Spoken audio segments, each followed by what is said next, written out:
The Story of the Andalusians, an Islamic History of Al-Andalus, written by Isa Meir. I read a few books prior to this one about the history of Islamic Spain by Hugh Kennedy, Robert Carlos, and a few others as well. But this is a book that I found most comprehensive and most interesting to read, as the author himself is a Muslim. So a Muslim writing about the history of Muslim gave some new perspectives to me. The book is very big. It's got 500 pages. It covers from the pre-Islamic time, from the Roman times, going on to the Visigothic times, and the beginning of the conquest of the Muslims, and all the way to the withdrawal of the Muslims, and a little bit more. The things that I liked about the book the most was each section, there was like a timeline, so you could always go back to see who was where born if you ever felt like you're lost reading through a chapter. Also, the book has lots of maps as well, detailed maps, that also helps you understand. And there are some things that I didn't find in the other books that I read in this one, is that when so Ibn Ahmar, founder of the Nasrid family, or the Nasrid Sultani of Granada, when Spain was almost lost, but he somehow managed to carve out his little land. And I really thought that this guy was a sellout. He didn't care about fellow Muslims, and he just, cared about his little bit. But Isamaya puts in a lot in there, where he says that what happened with Ibn Ahmar is that he was the governor of Seville, but because he was very strict about the Maliki fiqh and he applied the Sharia, a lot of people were not happy about it. So he left Seville and did the same thing in Cordoba, and the people in Cordoba were not happy about it.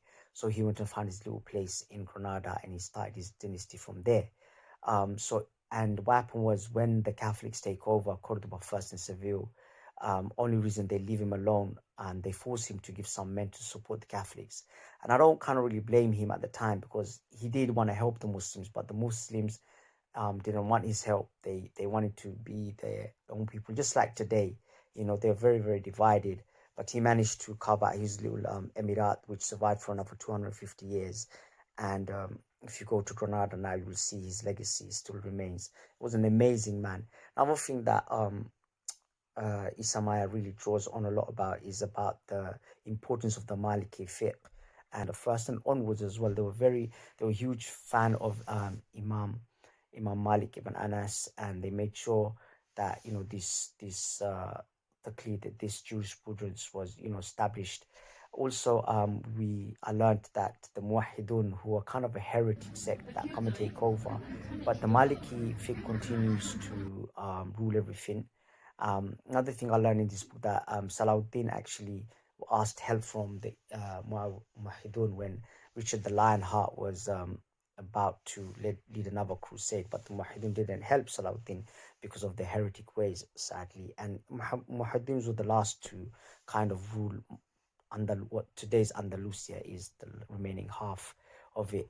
Also, one of the best bits that I read in the book was the battle of Yusuf ibn Tafshin, the Al-Murabitun, or better known as the Almorads. He gives a lot of detail in there. And also, I didn't know about the Turks, the Rus Turks. They play a huge role in the military support for the Muslims, as the mounted archers. And that battle was like reading or watching something like from Lord of the Rings or The Gladiator. It was amazing. It was so detailed, and it was a close shave.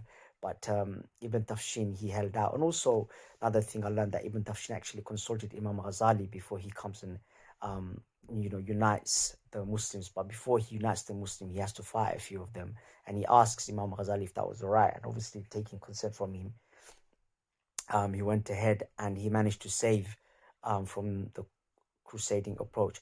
Also, another interesting thing about this book was that it wasn't actually a reconquista by the Catholics. It was actually a conquista, because majority of the people, the Spanish indigenous people, Muslims. So it's mainly the people that are taken over was some Spanish from the north, from the Basque area, and so were ethnically different anyway, but mainly supported by English and French and Germanic peoples. It was another crusade, basically. A crusade was taking place, and these guys were coming around Spain to go to Jerusalem, and a lot of them didn't even bother going. They just joined the crusade in Spain.